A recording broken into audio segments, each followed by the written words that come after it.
So just to preface, I'll fill you in on a little bit of background information. This happened to me the summer after I graduated from high school. I was 17 at the time. I'm one of those people born in late July who graduated before turning 18. And I'd been spending a lot of time at a local karaoke cafe. You know, one of those places where people get drunk before going up on stage with a group of friends and belting "Take on Me" or some shit at the top of their lungs. It was kind of a tacky place.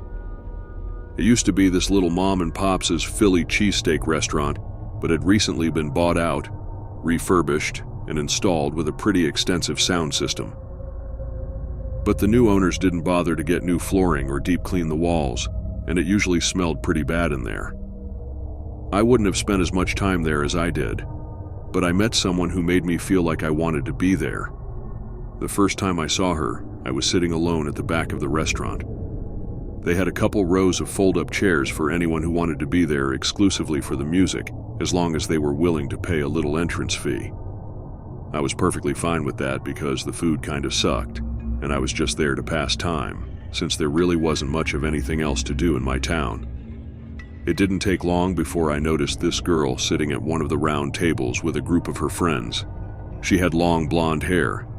It was full and voluptuous, albeit a little frizzy.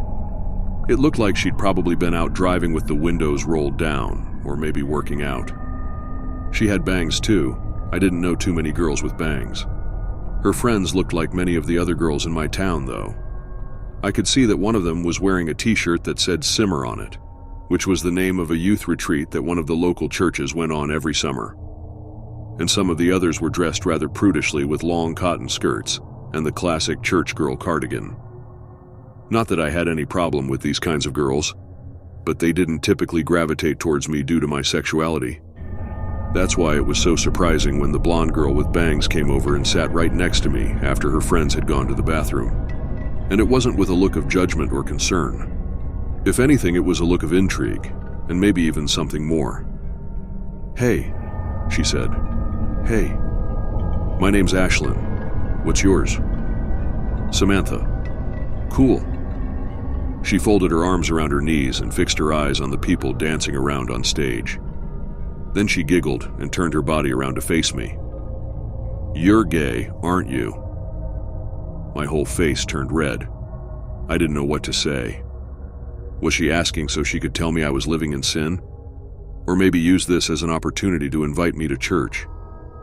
I wasn't sure, but I wasn't a fan of lying. Yeah, I am."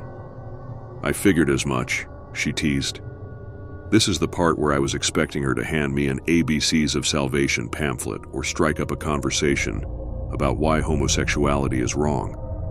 But her eyes suddenly grew wide, and she held her head down low. "Me too." I felt my heart skip a beat. "Really?" I asked. "Yeah, but I've been too scared to tell anyone. My parents would kill me. They think it's wrong. So do my friends. And I guess I just think, well, what's the use? Maybe I should I really didn't know what to say. This was the last thing I was expecting. I felt bad for her, of course. I'd been lucky enough to have parents who were very supportive of both me and my sexuality, but very few people living in that area were so fortunate. "I'm sorry. That's really hard."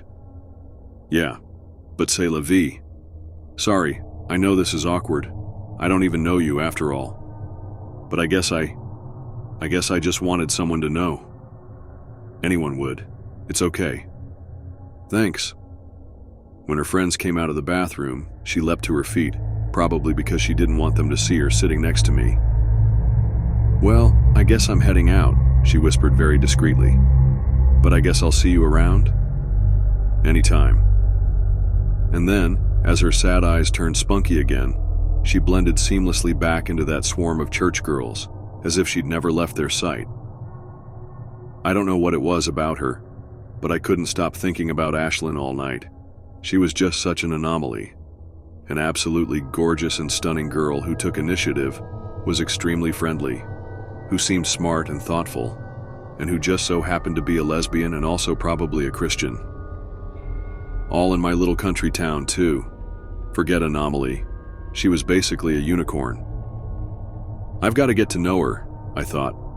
Where else was I going to find someone like her? So the very next day, I went back to the karaoke cafe and, sure enough, she was there. But alone this time. Damn, I was so excited. Just to be able to talk to her and get to know her better. She was sitting on a bar stool with the widest grin imaginable, almost as though she was expecting me. I was pretty nervous, but I worked up the courage to take a seat next to her. "Hey Samantha," she beamed. "I thought I might find you here tonight. What are you up to?" "Well, to be honest, I was actually hoping to be able to see you again." "Yeah, I know, not the smoothest. But I was young and had never really gotten the opportunity to talk to another girl in a romantic context like this. And I was pretty shy." "Really?" "Yeah."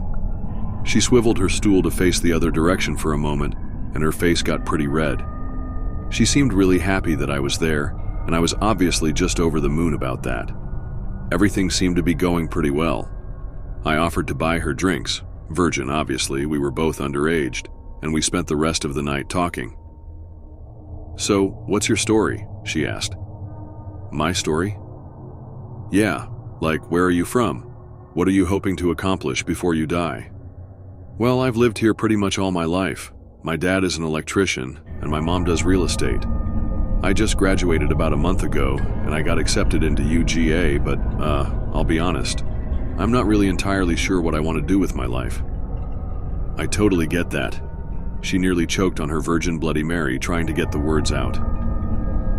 "I've been accepted to Carson Newman, but I'm so stuck about what exactly I want to major in. I've been pretty good at math my whole life, but what does that mean job-wise? Accounting? Physics? I just feel like I can't do much with that." "You'll probably have an easier time finding a job than me. Literally, the only thing I'm even remotely good at is history. But I hate working with kids and don't want to be a teacher. So what does that make me? A historian? Maybe you can be one of those dudes who talks about aliens and crop circles on the History Channel." I nearly spit out my drink. Wow, she had a sense of humor too. Unbelievable. "Yeah, maybe.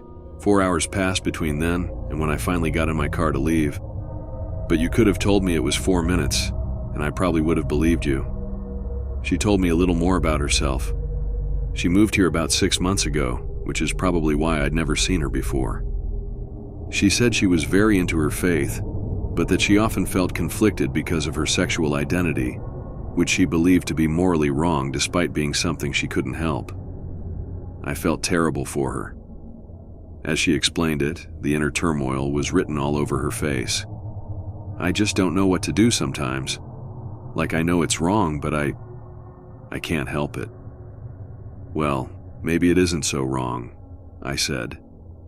I was trying to walk the thin line between advice and demand. I didn't want to offend her, but man, I didn't want to see her going on like this. I've never felt it was wrong. I'm actually really happy with myself. I bet, if you learn to look at all this in a new way, you could be happy with yourself too. "Maybe," she said, although she didn't seem to believe it at all. "Hey, you want to get some air?" "Yeah, sure," I paid, and we went outside and fiddled around on the gravel for a while. The sky was so clear that night. There wasn't a trace of streetlight or fog anywhere, and all the stars were so visible. The moon was big and round, and more yellow than I think I'd ever seen it before. "The sky is so beautiful tonight." "Yeah, it is," I said. But I wasn't even paying attention to the sky. I couldn't stop looking at Ashlyn. The little blue sweater she was in, the way the moonlight shone in that beautiful blonde hair, lighting it up. I couldn't take my eyes off her. "Samantha?" "Yeah?" "I wanted to thank you for listening to me tonight, and for making me feel safe and comfortable to talk about everything I've been going through. You have no idea how much that means to me." "No, Ashlyn, thank you," I replied, "for being so strong and courageous, and for entrusting me with all of this. I know how hard it's been for you. But I want you to know that I'm here for you. If you ever want to talk, if you need to get something off your chest, I'm here." "You are?" "Yeah, I am." "Cool," she said with a crack in her voice as if having some kind of epiphany. I was having an epiphany too. I realized that I didn't want Ashlyn to leave the restaurant that night without knowing how I felt about her. I know, it was so sudden, so short notice. I could have waited the next day to tell her, or the next day, but I almost felt like I couldn't wait. The feelings were too strong. She made me want to combust, to tell her every sweet and gentle word imaginable, and show her just how she made me feel. "Ashlyn?" I stuttered. My voice was shaking so bad, and I was really struggling just to get the words out. "Yes?" She tilted her head, her eyes wide and her mouth agape. It almost seemed like she already knew what I was about to say. "I know we've only known each other for a couple days, and I know that you're still not really sure about the whole acting on your desires thing. But I just want you to know that I liked her and thought we should hang out sometime. I could have put it like that, but I didn't. That I don't want to live my life a second longer without you being a part of it. I know, it's crazy. We just met, and we'll both be going away to school soon. But Ashlyn, you are so exceptionally special. I've never met anyone like you, and I don't know if I ever will again. You're so beautiful, just absolutely stunning. And you're sweet and intelligent and witty, and everything you say is so captivating and profound.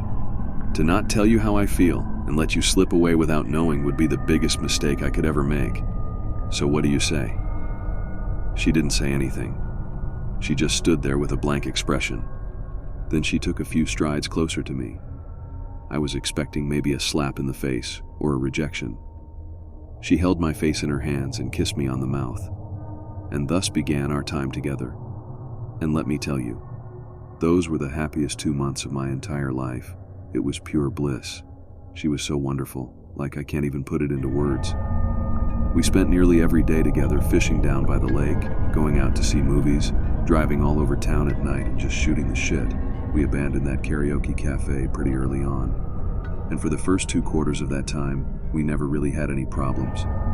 Our personalities meshed so well together, and it seemed to me like she was getting over her hang-ups. But then it would happen, usually while we were making out or something, that she would stop and stare off into space with a certain look that can only be described as petrified.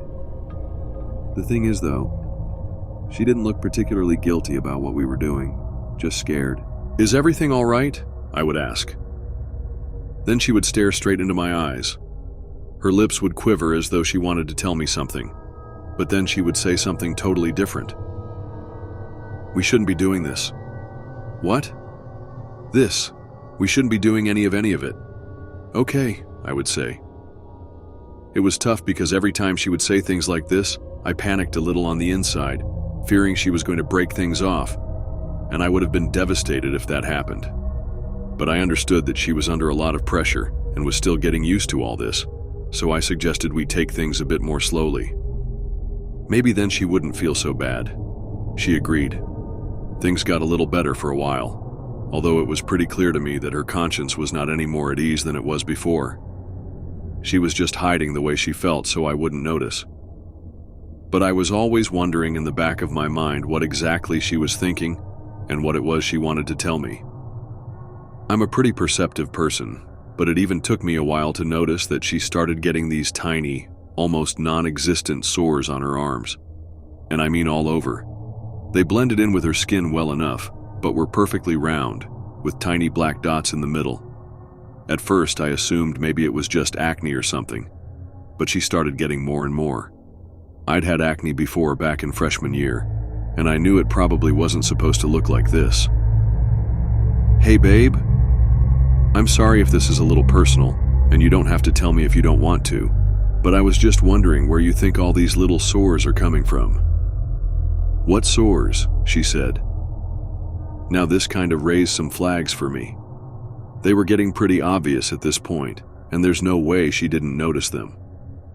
Maybe she was just too embarrassed to acknowledge them. "These little ones on your arm." I interlaced my hand with hers and pulled her arm out in front of her so she could look. "See?" Her eyes were watering up, and she clenched her lips together as if stopping herself from saying something. "Do they itch, or are they sore?" "No." "Well, Do you think maybe you should go see a doctor about them?" "No." She yanked her arm from my grasp and started walking away from me. "I'm going home." It was so bizarre for her to just dip out on me like this. She was typically the sweetest and most polite girl you'd ever meet. Really, I mean it. We hadn't had any major arguments yet, and it really surprised me that she just left without giving me any hint as to why she was leaving. Things got a little weird after that.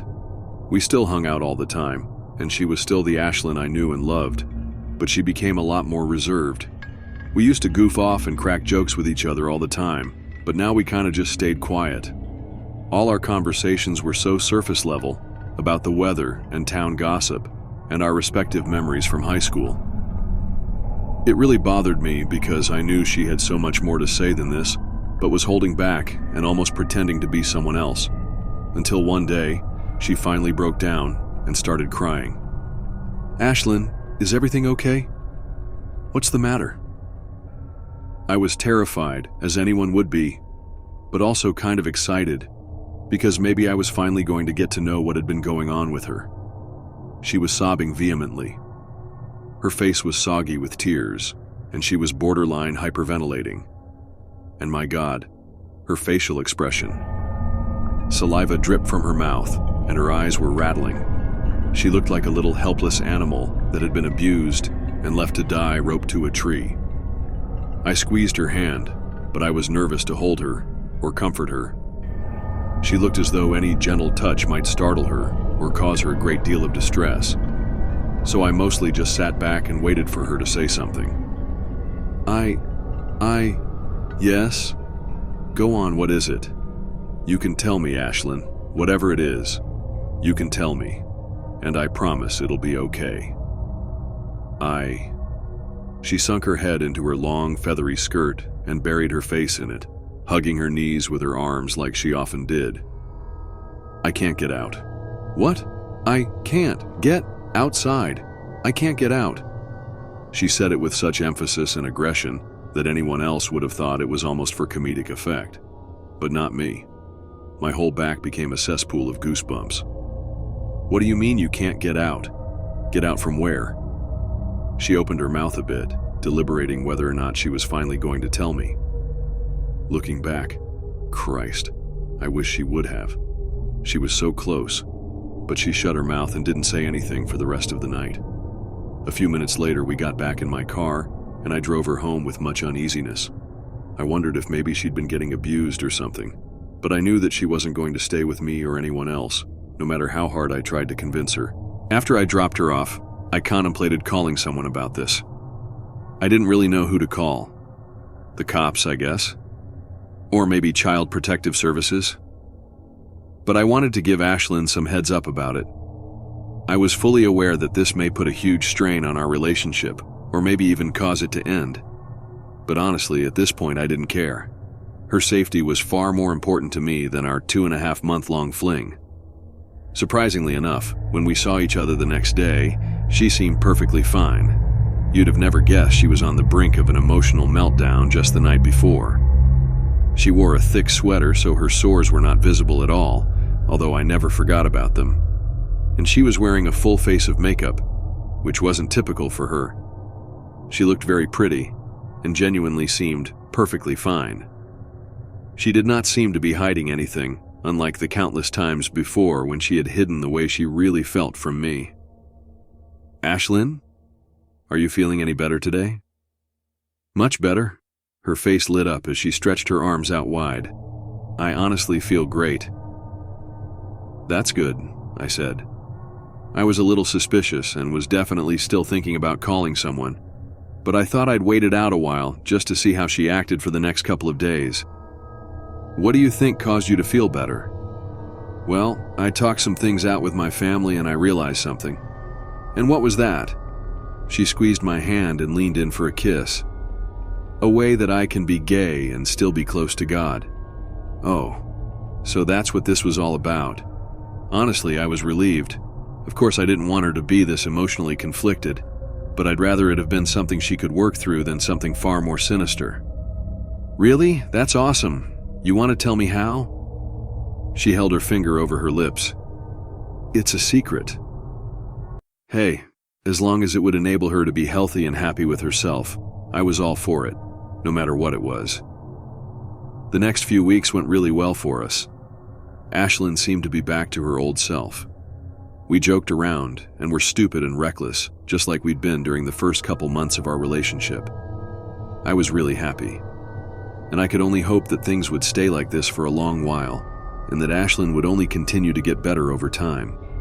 One night, when we were driving down the highway, she turned to me and made what I felt was a rather odd request. Hey, so I know this sounds kind of weird, but would you like to go to church with me sometime?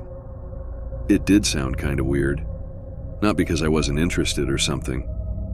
I used to go to church when I was younger and often enjoyed it pretty well. But wasn't she super paranoid about people knowing she was gay? And wouldn't having everyone see me there with her just perpetuate that? Sure, I'll go, I said, because why not? But are you sure it'll be okay? Won't it look kind of bad for us to be there together? No, she said, and she seemed very confident in herself. Don't worry, it'll be okay. Trust me. I do. And I really did. If she was so confident in her decision to bring me to church with her, then who was I to question it? Maybe her family and congregation had changed their minds about her.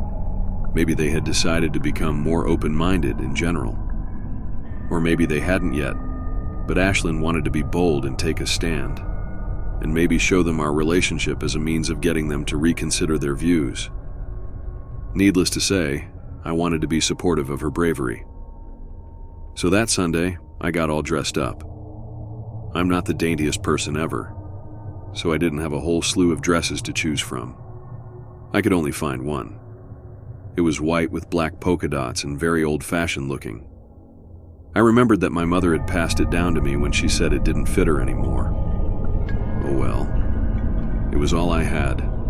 For whatever reason, Ashlyn made it very clear that she wanted to pick me up that day instead of the other way around. In fact, this whole affair seemed very meticulously scheduled and planned out. She would drive up to the front of my house, pick me up, we would go to church, stay for lunch, and then go see a movie afterwards. I thought it was rather odd. We were generally very spontaneous people who rarely planned for anything. But I understood that she was probably very nervous to bring me to church with her, and probably wanted some sense of control. So I let her have it. At around 8:30 a.m., she pulled into my driveway with sunglasses on and a big pearly grin permeating her face. Her window was rolled down, and she called out to me from the driver's seat. "That's a cute dress. A bit old-fashioned, don't you think?" "Nah, not at all. Get in." I opened the door on the passenger side, slid into the seat, and met her with a quick peck on the lips. "So, do you think we'll make it there on time?" "Plenty of time," she insisted. "The service doesn't start till 9:30. "All right. Cool." We backed out of my driveway and turned the radio up so loud that it was shaking the entire vehicle. Ashlyn reached out to hold my hand and, honestly, I can't remember anything ever feeling so good. Just singing our hearts out to shitty pop songs and old Outcast hits, and seeing her happy again when she'd been distressed for so long. "Samantha," she said. "Yeah?" She turned her face towards me, trying to maintain control of the wheel as she leaned in to kiss me again. It was quick, but wow, I could feel it. She reassumed her spot behind the wheel but wasn't done talking. "I love you." She had never told me that before, and I'd never had the courage to tell her. But now, just watching her move around to the music in her seat, giving me that look that she only gave when she was feeling on top of the world, I knew I loved her. I always had. "I love you too." We didn't say much else on that long car ride.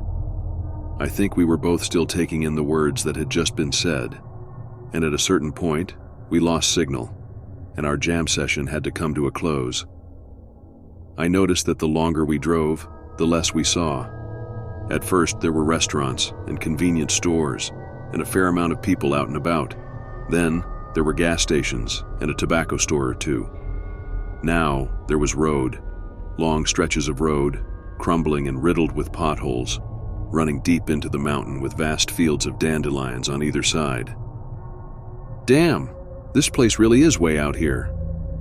"I told you," she chuckled in a matter-of-fact kind of way. "That's why I told you to get up early." "Yeah. What kinds of people go to this church anyway? Mountain people? Hillbillies? It's so off in the middle of nowhere that I'm surprised it even has a membership." She didn't say anything, just kept her eyes fixed on the miles and miles of road ahead. I didn't want to say anything, but I noticed our tank was nearly on empty. I would have told her to stop and get gas before we drove all the way up here, but I had no idea it was so far away. Needless to say, I was getting this uneasy feeling. I kept imagining us breaking down somewhere in the middle of the boonies, and neither of us had any cell phone service up here.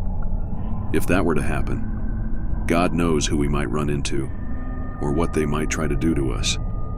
My stomach was in knots, but I decided to keep my mouth shut. "This is the road," she finally said. "Thank God." I tried to pass it off as some kind of sarcastic joke, but it wasn't. No, it wasn't. I had goosebumps from head to toe. It felt so cold in that car. The road was little more than a tiny dirt path that could have been easily missable, if not for a rusty little sign that stood like a warning on the side of the main highway we were on. It was incredibly rocky. Our car was very obviously struggling just to pass through. Gravel shot up at us, undoubtedly causing some damage to the hood. I stared out far ahead of us as Ashlyn was rather focused on her driving. I was hoping to see a little building, any building really, just to gain some kind of reassurance that this place did in fact exist, but there was nothing. "Babe, are you sure you turned down the right road?" "Positive. Didn't you see the sign?" "Yeah, but I feel like we've been going down this road for 2 miles, and there's no sign of a church anywhere." "Shh, just relax," she said, as she squeezed my hand. I didn't know if she was making fun of me for being scared, or if she was genuinely trying to calm me down. "See? There it is up ahead." I felt my heart drop down into my stomach. At the very least, I was hoping for a regular-looking place.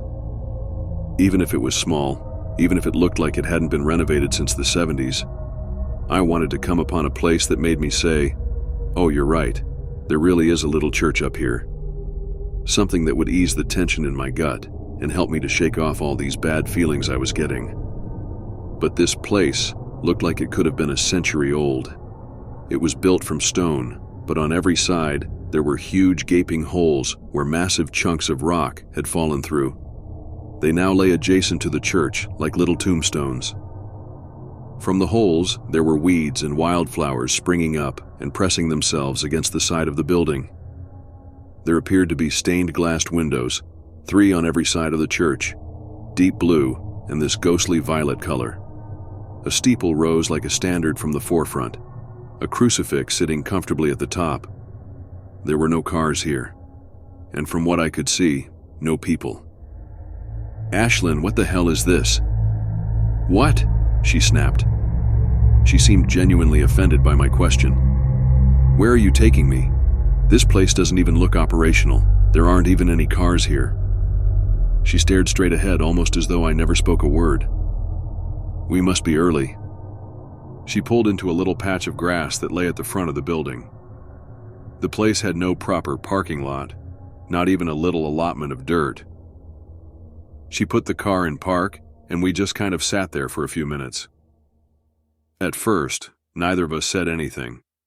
It seemed to me that Ashlyn knew she was going to have a hard time convincing me to go in with her. My hands held on for dear life to my seat. Never in my life had I felt more reluctant to leave the comfort and safety of a car. "Ashlyn," I finally said, "I'm not getting out of this car." "Why not?" she groaned.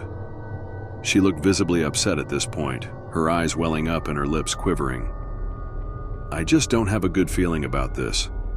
I wish you would have told me what kind of place this was or where it was. I would have told you from the start that I didn't want to go. Not only that, but you shouldn't be coming up here either. Ashlyn, this is not a safe place for a 17-year-old girl to be. It's literally in the middle of nowhere. We haven't seen a single person or car for probably 5 miles. So what do you want me to do? Just turn around and go back home? Yes. No, she retorted. We're not leaving. I already told everyone you'd be here. Who's everyone? I don't see anyone. She sighed and crossed her arms over the steering wheel as if giving up. I felt bad. I really did. But I could feel my fight or flight response kicking into gear. I'd never had a worse feeling about a place before. Samantha, she cried. This was going to be really important to me. Do you know how hard it's been for me to work up the nerve to bring you up here? How much deliberation I've done? I've been waiting for this day for weeks. It's so important to me. I don't want you to just leave like this. Can you not just trust me? Just this once? I didn't want to say yes. I shouldn't have said yes. Nothing was going to stop this terrible feeling I was getting, but I did know how important this was to her. How important her faith was to her. How important I was to her. This was going to be her chance to reconcile the two. To help both her family and church to become more accepting of not only her, but of our relationship. And I was really going to take that away from her just because I didn't like the way a place looked. It was hard to say, but I eventually gave in. Okay, I uttered, but you owe me later. She laughed. That made me feel at least a little better. Thank you. This means a lot to me. We got out of the car, locked it, and I wrapped my arms around myself. I was still freezing cold, even though it was pretty warm out. We stepped up to the church's little red doors, and Ashlyn gently pushed them open. They creaked terribly. Inside, there was a little lobby-looking area. It was rectangular, and there really wasn't much in it. A little table with 2 stacks on it, one of Bibles and one of hymnals. There was a dusty candelabra and a large set of doors that I could only assume led to the sanctuary. At my right, there was an enormous stained glass image of some biblical scenario. I was no theologian, but even I was pretty sure I knew what the scene was. It was Jesus giving the Sermon on the Mount. I remembered it from my many mornings spent in Sunday school as a child. In the picture, there was a crowd of people listening to Jesus preach. Jesus had his arm raised high in the air, with his finger pointed out towards his right, towards the door to leave. It was stupid, but I couldn't help but feel like the image was speaking to me, almost as though it was warning me that I needed to get out of there as soon as possible. Another chill ran up my spine. All I could think about was how badly I wanted to get this thing over with so we could be on our merry way to the movie theater. Then I smelled something. Christ? What is that? I can't believe I didn't notice it before. It was rancid. I cupped both my hands around my face. Is there a dead animal in here or something? Ashlyn stood there silently. I reached for the handle of the sanctuary doors. Samantha, wait. Don't go in there yet. I turned to face her. I didn't like the look on her face. It looked like she was hiding something. Something big. She held her arms out in front of her, as though she was ready to stop me from opening the doors herself. Don't tell me what to do. I opened the doors. Christ, Jesus, fuck. Nothing could have prepared me for what I saw in that room. From the rafters hung dozens of ropes, and from the ropes, bodies, all naked, dozens of them, stinking, rotting, decaying. Some were strung up by the neck, others by a foot. There were men, women, and children, and others that were so desecrated you couldn't tell what they were. But they all shared one thing in common. They were all covered head to toe with tiny sores, perfectly round, with tiny black dots in the middle. Fuck! The word struggled to pry itself loose from my shaking lips. I started foaming at the mouth. I started sobbing. I started hyperventilating. I could have tried to find my breath, but I wasn't sure I wanted to. I plummeted down to my knees and started vomiting. All over the floor. If that horrific sight wasn't enough to make me spill out all over the place, then the stench was. The scent of rotting human flesh filled my nose. Everything about this place was evil. Ashlyn rushed over to my aid. She kneeled down beside me and held my hair back, allowing me to vomit more and more. continuous streams of digested food, and even a little blood. She did not seem at all fazed by the mangled corpses dangling all around us. What? What the fuck? Was all I could say. I know it's surprising. She held tightly onto me. I did all I could to push her away from me. Don't push me away, Samantha. Please don't push me away, and don't worry. Most of what happened to these people was consensual. I could barely think, but I knew that made absolutely no shred of sense. These people were mutilated. Some of them were torn limb from body. Some of them didn't have heads. Look, she whispered, kissing my face and wiping some of the bile away with her hands. Look at what they all say.